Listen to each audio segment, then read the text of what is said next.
Hello, ladies and gentlemen. Welcome to the Monkey Cast, our semi-regularly occurring podcast for the House of Flying Monkeys.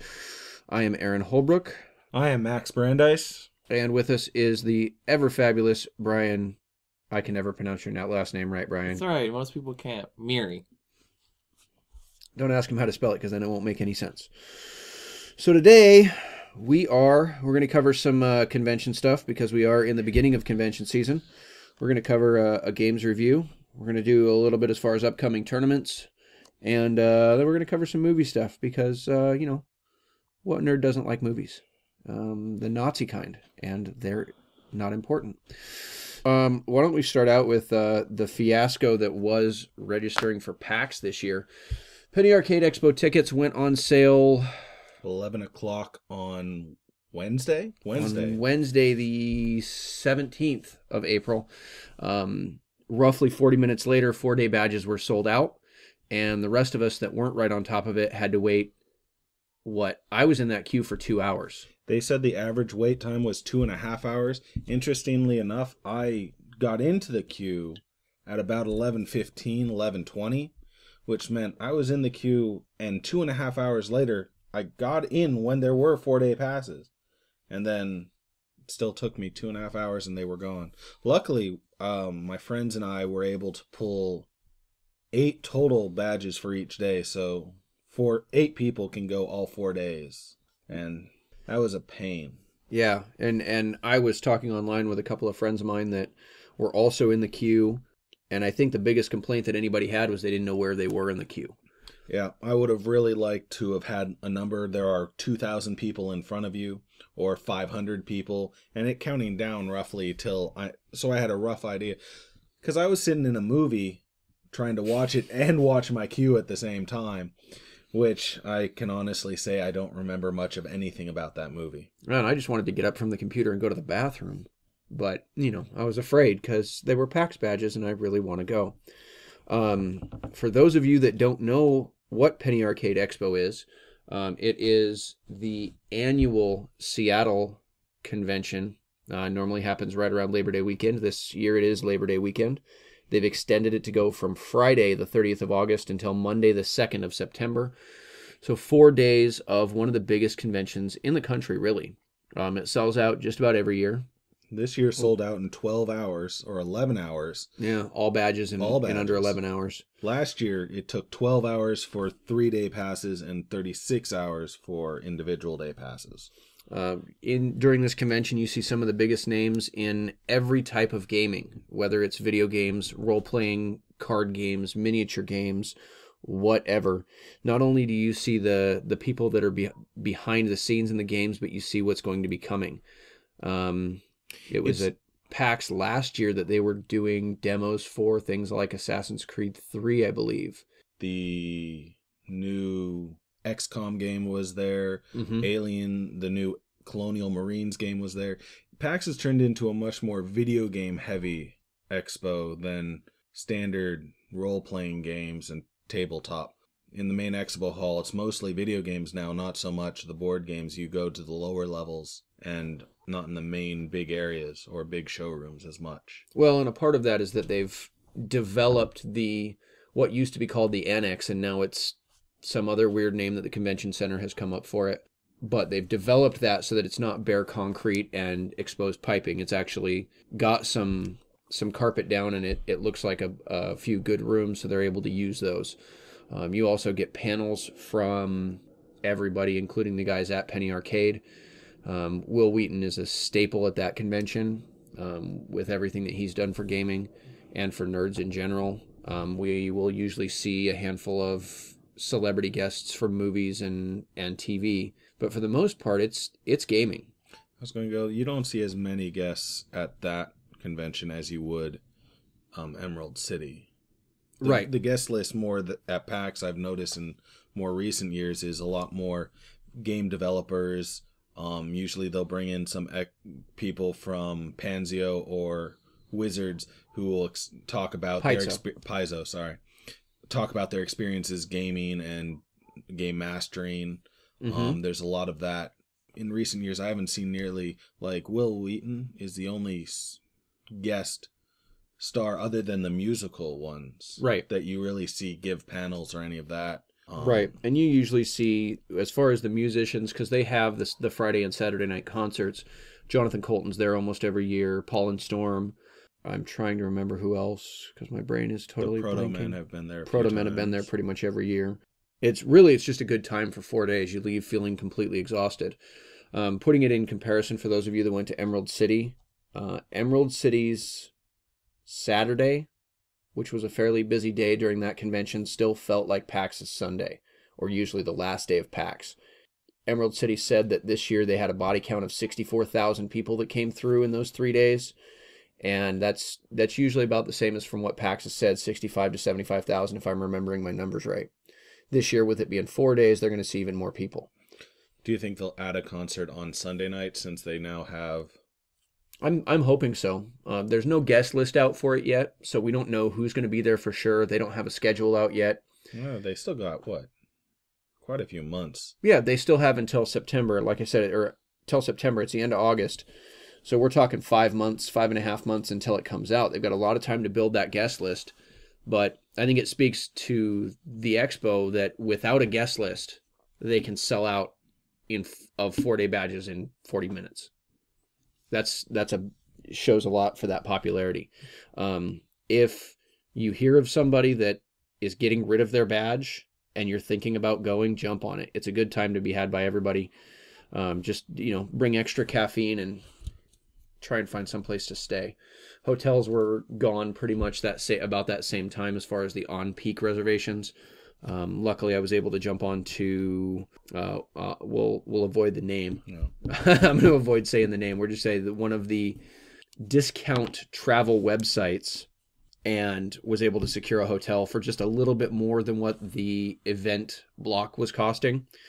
So we were still able to get a place to sleep that's not the back seat of somebody's car. That's pretty good, because everybody I've always talked to for these cons is always like, every time I talk to them, and I'm always surprised how fast you guys tell me all these passes and badges sell, because whenever I'm like, that's cool, I'm like, well, so do you go down there? How does it work? And you're like, oh, no, we're going to have a room. So, because it's like right there, you just walk to the premise. I'm like, oh. And then you guys always tell me, though, you guys usually get these rooms at least like weeks, months in advance, because every time I've ever talked to someone, they snatch them up.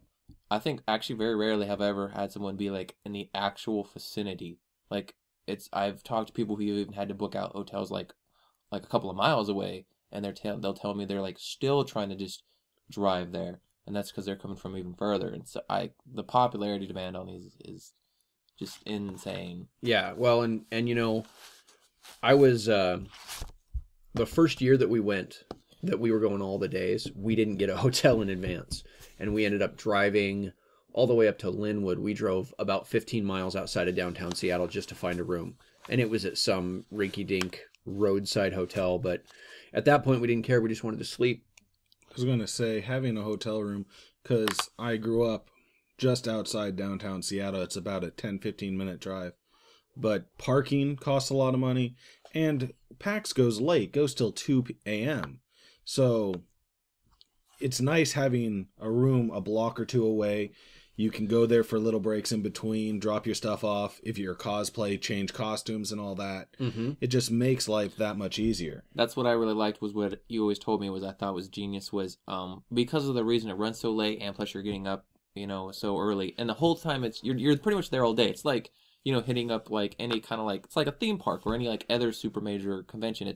You really just need the place to store your belongings and crash. So that's why I always thought it was really smart how you guys basically, like any hotel where it's more people in the room, it's, you just divide it up, it's cheaper. Right. So you get one room and, you secure just the one room. You're not trying to have, 2 people per room or have your whole party in a room. It's just, like split up like in a hallway. It's just, hey, 5 people are going to go, divided 5 ways, one room. You've already sealed the deal for like a fraction of the cost. Yep. I think this year we have 2 hotel rooms because we have about 6 to 8 people going. So, and it's not bad. 6 to 4 room then. Aaron, 3 to 4.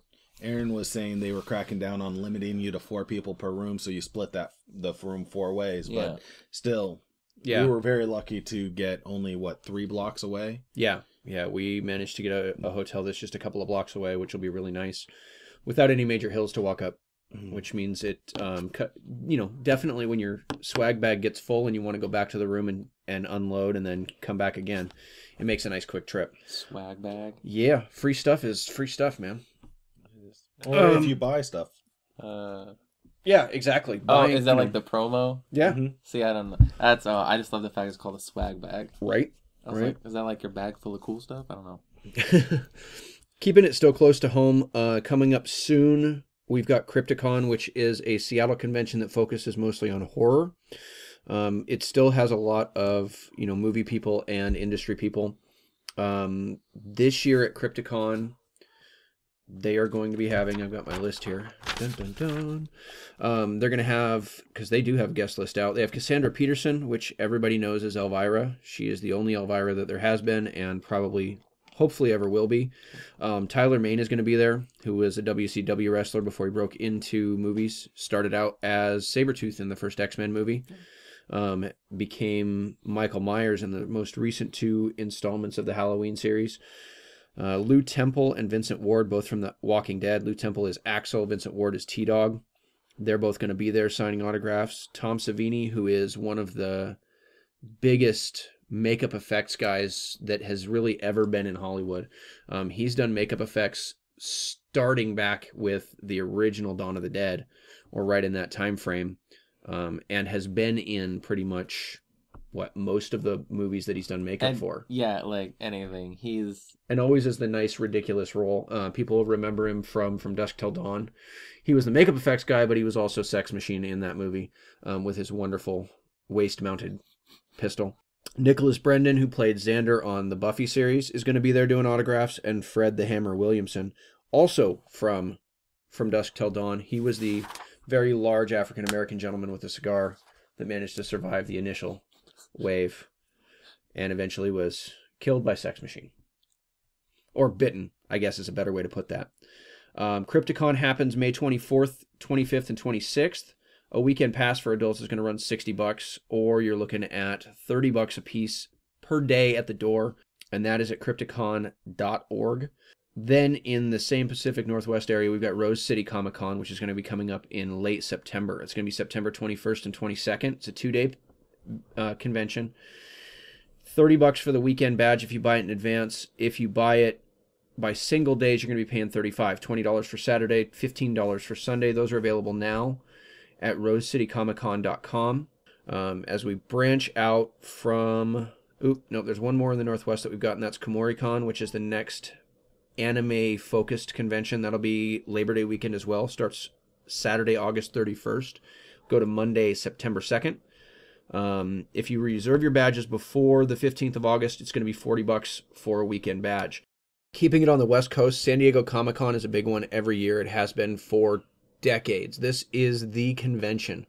You see all of the coming big event movies that are pertinent to our particular TV hobby. shows. TV shows, comic books, video games, games of any kind. There's so many celebrities there that I don't even want to think about what that guest list is. Basically, if you want to see a big name in the industry, they're going to be there. That's going to be July 17th through the 21st. Badges were ranging $24 to $175, depending on how many days you wanted to go and whether or not you wanted to go to preview night. However, they're sold out. They have been sold out for probably a couple of months. They're talking about a possible resale starting May 15th because that is the deadline for people to give their badges back. If I were you and you really wanted to go, I'd be on that website on May 15th. That's at comic-con.org. San Diego's the place to be every year. Go ahead. I have a friend who had been going for quite a few years as of late. He honestly has decided to start going to Emerald City instead of San Diego just because of the size, and he waited in line for multiple hours to get into a panel, and he didn't get in. Yeah. As in, he got there that morning, sat and waited in line for the entire day, and didn't get into the panel. Yeah, San Diego is a big show. It's something that I've been wanting to go to for at least 20 years, and I still haven't been able to make it down there. So that concludes our convention report. Max, why don't we...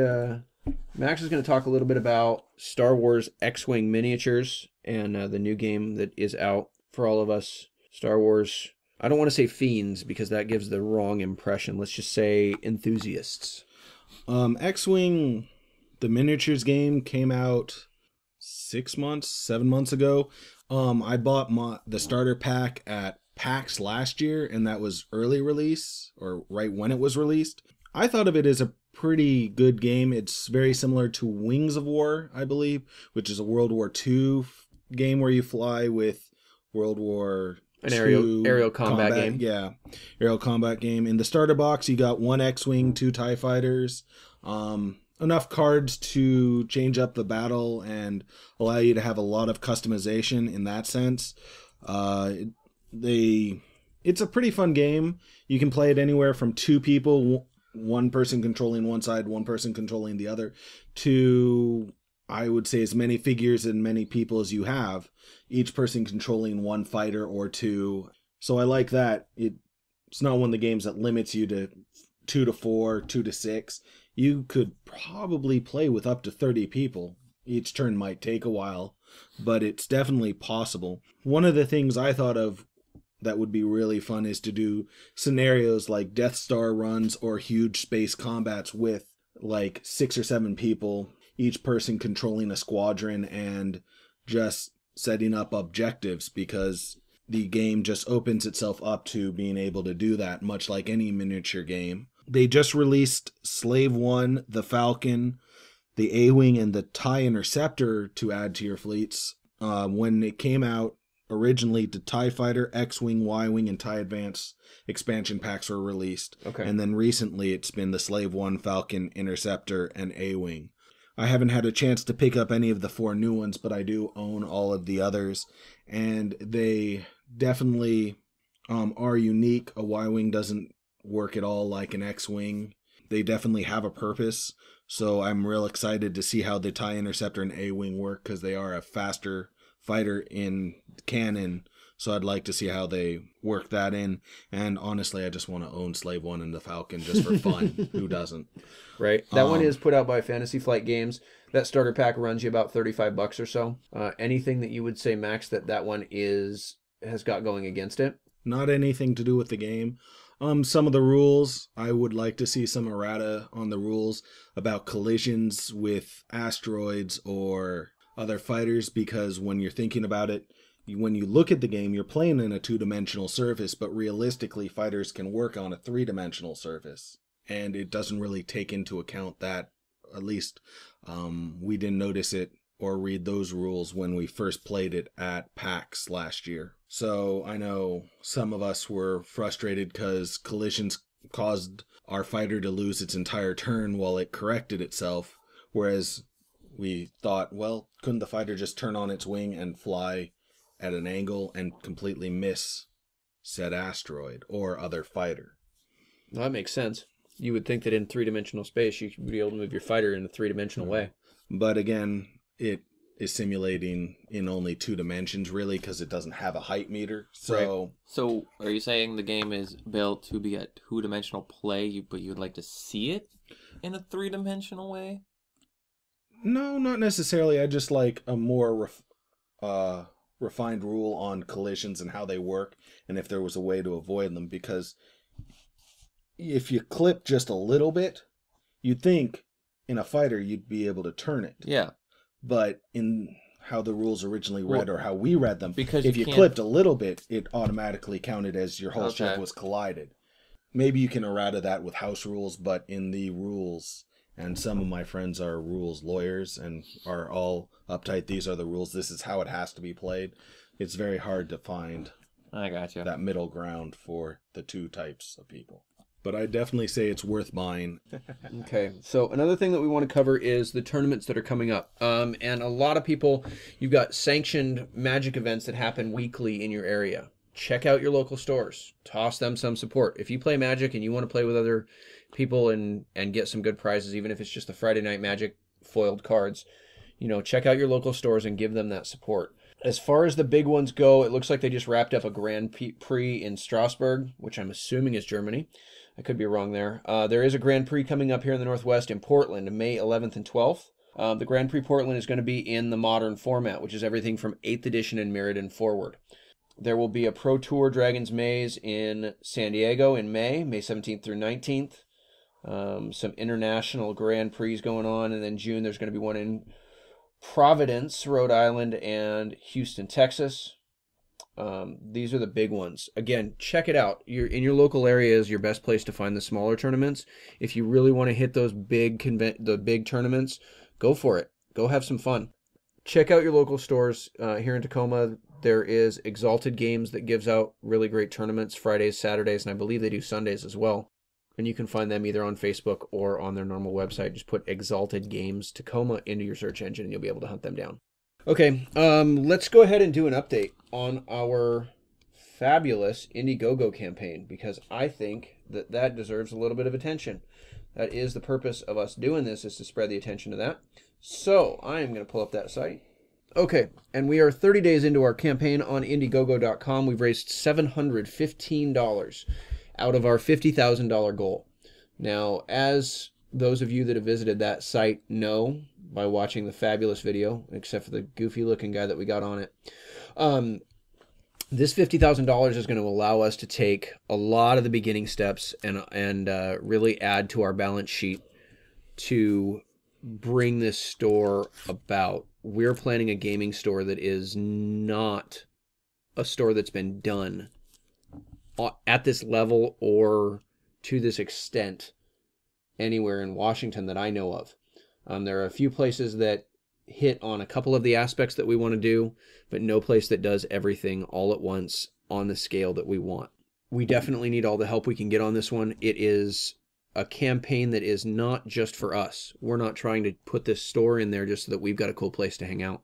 We're trying to put this store in so that everybody in our area or everybody that comes into our area has the opportunity to see what the best gaming store can look like. So go ahead and jump on our Indiegogo campaign. Take a look at the video if you haven't already. It's igg.me/@/HOFM. Of course, that's going to appear in print.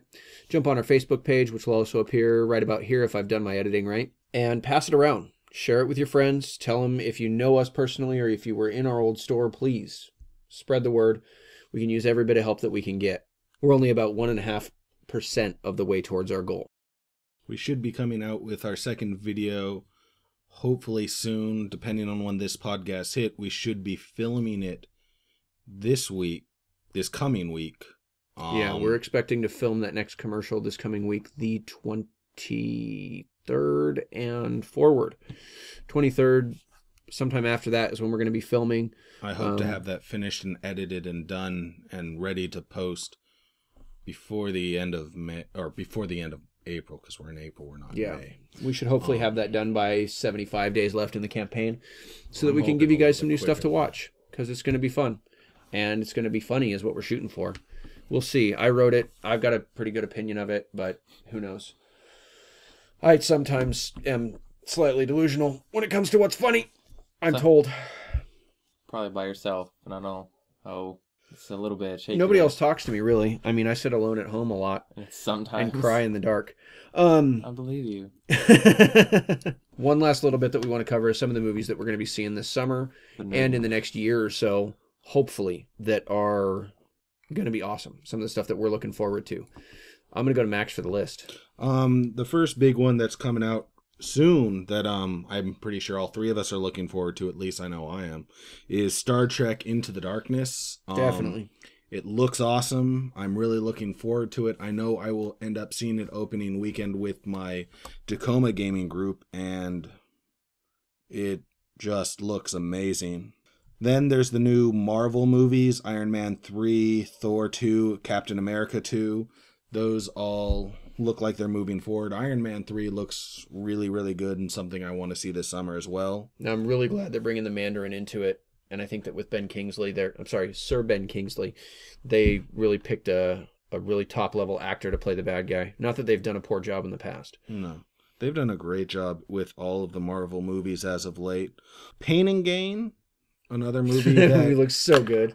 I think looks good, looks funny. Definitely going to give that a shot and go see it. That's got Mark Wahlberg and Dwayne The Rock Johnson in it. Kick-Ass 2 coming out. Now You See Me. The Great Gatsby. I can't say that one. Gatsby. The Thank Great you. Gatsby. Lone Ranger, World War Z. Those are coming out sooner rather than later. Some further out there are Hunger Games, Catching Fire, Fast and Furious 6, Superman. Superman also looks good. They just dropped a new trailer for it, and That I think new it trailer looks really good. it really does. X-Men Days of Future Past, the new X-Men First Class movie, which will be linking it and the original trilogy that was done. Right, and they just started shooting, or they're just about to start shooting for that one. Ian McKellen said that this week they came and fitted him for the for his Magneto costume. So we're gonna see probably a new design on that slightly, but probably the same good stuff that we've been expecting out of them. And then the Assassin's Creed movie has been announced. It is rumored that Michael Fassbender will be playing Altair. Who's that? Michael Fassbender was probably the place that most people are going to know him from is 300, where he played Stelios, which is the guy that jumped through the air and lopped off the other guy's arm. Cool. I was talking about the character. Oh, Altair? Yeah. Really? You've never played Assassin's No, I haven't played Assassin's Creed. Altair is the assassin from the first Assassin's Creed game. I personally would like to see a Halo movie over an Assassin's Creed movie. Yeah, well, you got to talk to Universal about that one. They've already buried it once. They're not going to let it happen. Yeah. They did. And they buried it with Peter Jackson at the helm. So... They came out with a little mini-series that I thought was amazingly well done. A miniseries? Yeah, web series. They did a mini web series. Really? Yeah. Live action? Yeah, live action. Oh, wow. Are you talking about the one that ended up with the trailer where the guy fired the rocket launcher at the Brute? I don't believe so. Oh, It had one of the girls from Narnia. She was in it. And interesting.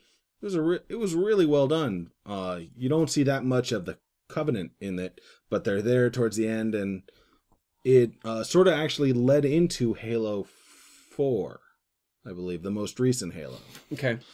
It actually gave the backstory to, I think, one of the commanders of the ship about his training.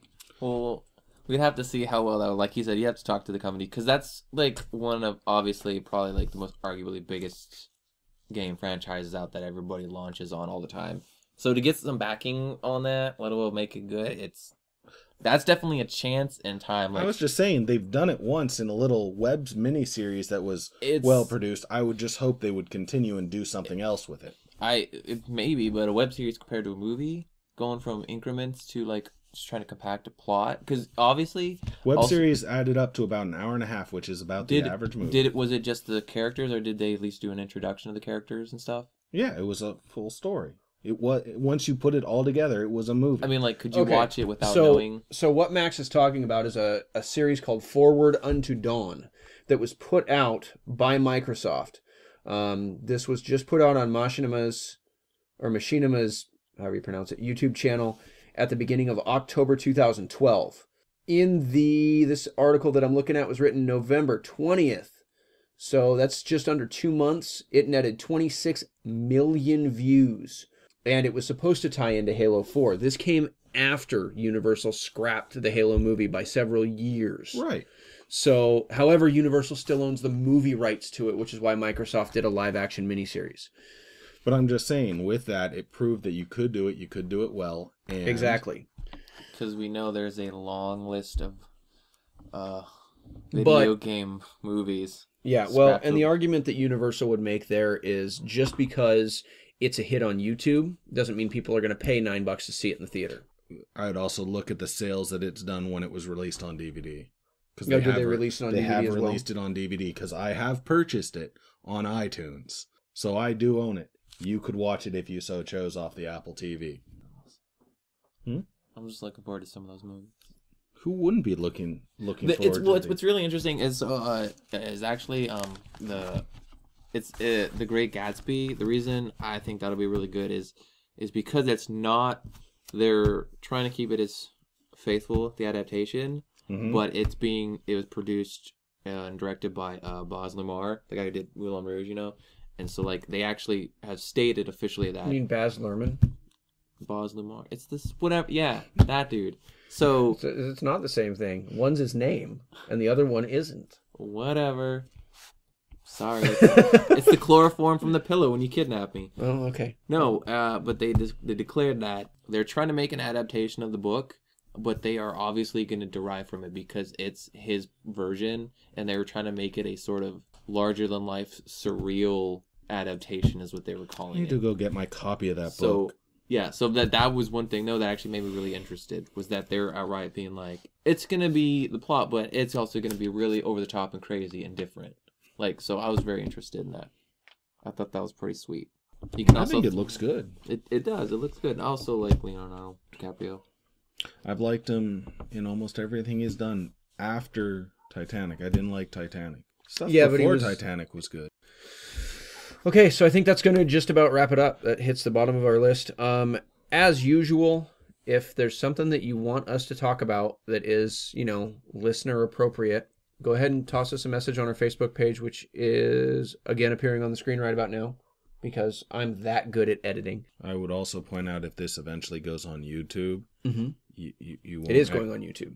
not on YouTube, on iTunes. You won't have that necessarily, because it's an audio file, not a video. Oh, Because that's what a podcast generally is. So you actually might want to spell it out. okay. So we'll spell that out. The Facebook page is, of course, at facebook.com/HOFMV, as in version 2.0. That is the best way to find us on Facebook. Toss us a message. Of course, if you're viewing this on our YouTube channel, subscribe. If you're just, as a general podcast, subscribe anyway, because, it's awesome. And it'd be a nice thing for you to do. Check out our Indiegogo page.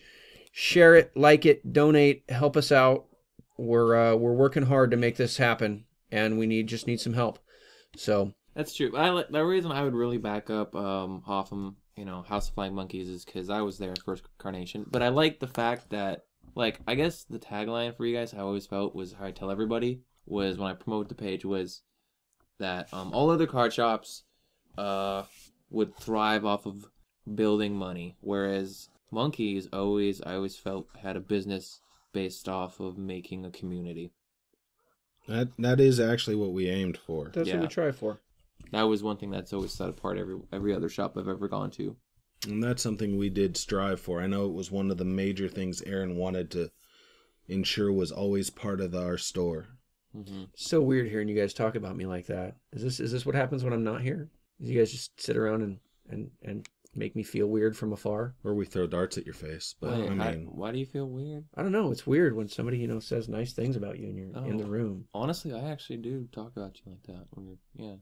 It's a little creepy. Thank you. No, no. It's creepy in a good way. Once again, it's probably the chloroform from the pillow when you kidnapped me. That would not make me feel creepy. Wait, it could make me feel creepy, depending on. Anyway, so that will wrap it up for us this time. Stay tuned, because we're going to have more of these coming. We've got more planned. And our next commercial, which will be a little bit different than our last commercial. well, our first video was more of just an informational video. We're now going to try to make some fun videos. Yeah, this one is going to be, it's a little different. We'll just leave it at that. We'll leave it a little vague. That way people are interested. As always, thank you for listening. Thank you for liking and sharing the page. And tell your friends. I am Aaron Holbrook. I'm Max Brandeis. Brian, Mary. For the House of Flying Monkeys, Monkey Cast. Have a good week, everybody.